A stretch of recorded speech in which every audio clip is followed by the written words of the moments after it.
money's just a byproduct. It makes life easier because it means you can go and do things, pay for things, not worry about things. Like, that's basically what money gives you. It's not everything. Okay, let's go. Okay, I'll just ask you directly. So Sam, why do you travel? The reasoning for me traveling is many reasons.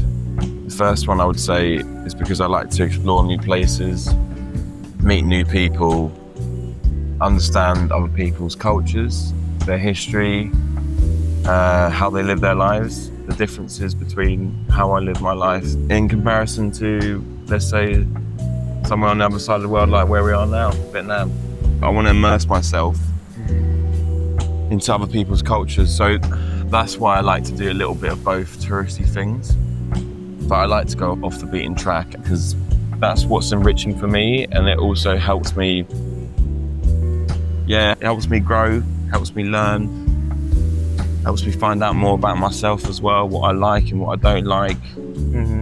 Yeah, that brings me happiness, and it brings me to where do I want to be as well. It's also exploring where do I eventually want to go and live.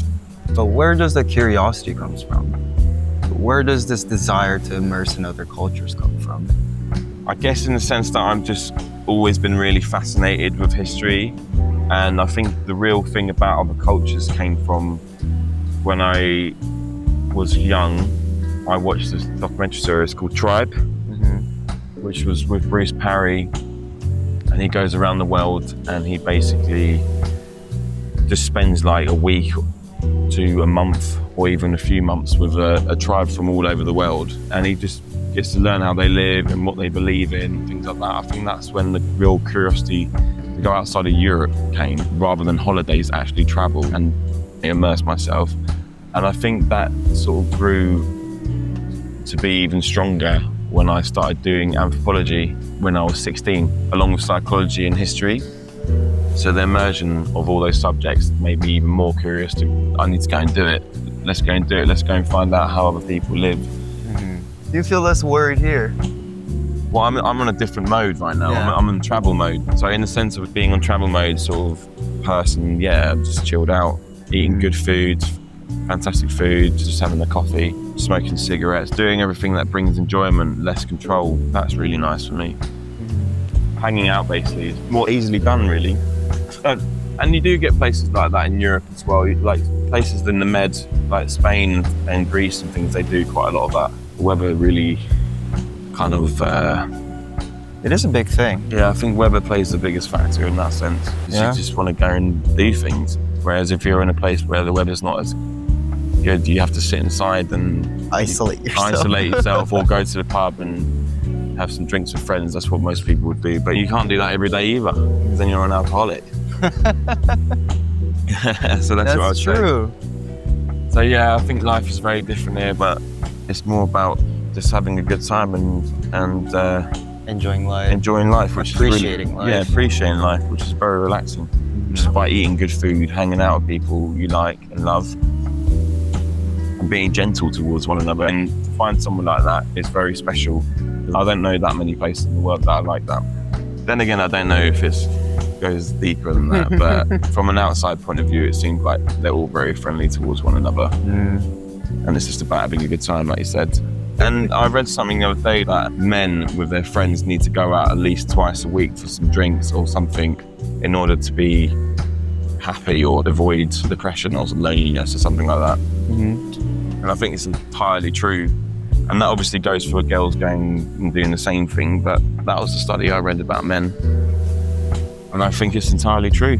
Yeah, because if you go and meet your mates a couple of times a week, you're far more happier and more productive and more balanced mentally, because you're enjoying life, you're sharing it with other people rather than just being stuck in your own thoughts and working all the time and sleeping. It's not healthy. No, it's not. It's not healthy, you know. Not at all. You need the work-life balance.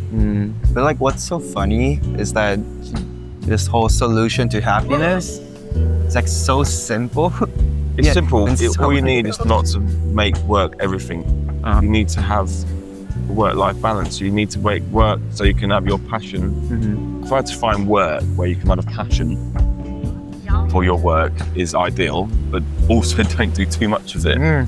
so that you can spend time with, if you've got kids or your family or wife, girlfriend, boyfriend, husband, whatever, so that you can have what really life's about. Money's just a byproduct. It makes life easier because it means you can go and do things, pay for things, not worry about things as much. Yeah. That's basically what money gives you. It's not everything. What is everything is basically being able to do things that you love, which you do need money for, but you don't need that much money to go and do simple things like going to a beer with mates. That's what it's all about, really. It is. Try to go somewhere with good weather as well, which helps. For sure. And good food. Mm-hmm. And then how long have you been traveling for so far? About a month now. About a month. Yeah. And this is your first time actually being in a travel mode, right? This is my first time being in travel mode since I was 18, so 8 years ago, when I travelled around Europe with a friend of mine for about a month. What do you think is the biggest difference between that travel and this travel? The difference in culture, of course. European culture is very, very different from It's countries in Southeast Asia, I would say. It's kind of hard to generalize culture because Well, yeah, I mean, I'm talking more about where I'm from, maybe, or where I live. Like, I'm half Swedish, so spending lots of time in Sweden, spending lots of time in the Netherlands. Because, yeah, North and South Europe is very different culturally as well. But I would say in the sense of working life and food and things like food, basically food, music, everything like that is very different over here. Even the way you eat and everything like that. You go into a place and sit on little chairs with everyone and get your chopsticks out and eat your noodle soup with everyone. The food's definitely better here. The food is fantastic in Vietnam. Yeah. Very fresh. That's what I was saying, in the sense that I like it, in the sense that you can just relax. And 1 month into your travel, what do you think's the biggest difference between you right now and you before this travel? I guess I was more scared of what to expect in the sense of a culture shock. When I first flew in, I thought, wow, this is very different. In the sense of what you see and everything like that. The craziness in traffic, for example, in Vietnam is mad. But you get so used to it so quickly that you just kind of merge into it and become one with it. And it works, even though the first day being here, you don't want to cross the road. No. You're scared out of your mind, but then afterwards you just walk across like you're Jesus, and you know that they're not going to hit you because they just go around you. So that stuff is like mad and amazing at the same time. Really beautiful here. The weather's good and the food's fantastic as well. I mean, Vũng Tau's been fucking beautiful. It's been amazing, just being able to ride straight around and feel the heat and the sun and the wind and see the nature, and everyone's just enjoying themselves going to the beach and just hanging out everywhere, free festivals, all that stuff. But okay, just one last question. Yeah. How do you define home? How do I define home? Well, there's many ways for me to define that. I would say one way is the place where you've grown up and you're familiar with, which is so Brighton in a way, even though I've lived there for a long time, always feels like home because I grew up there, I had my childhood there, my teenage years there. So I'm familiar with all those things, and it's where my mum and dad are. So that's home for me. Home is always going to feel like I belong there and things like that. But it can also be somewhere that you just feel very relaxed and you belong, that, you know, understand you, and you get on with people of the same mind as you. The people around me and the people that I met at university, the friends I made, who are similar to me, open-minded, and just having a good time and talking about the same subjects that we like in terms of film, culture, everything, understanding each other. That's home. That's home for me as well. But then I think another form of home could be somewhere where you have a big connection to, that maybe you've been visiting for your whole life, you know. And one place for me is Björklinge in Sweden, where my granddad's got a summer house. I'm going there every single year in the summers for the last, since I was born, 26 years. And I even lived in that house for a year and a half when I was living in Sweden. And that's in the middle of the forest next to a lake. Only 100 people around, but that's like home for me as well. So I would say where family is and where family history is and where you feel really calm, that's home for me. Yeah, that's what I would say. Yeah. Do you feel home here? I feel very home in this town. Yeah, you've got the nature, you've got a slow pace of life. People appreciate the little things. Food's good. But I would say ultimately it's because of the relaxation and the vibe of the people was very homely. I'd say. What's a homely vibe?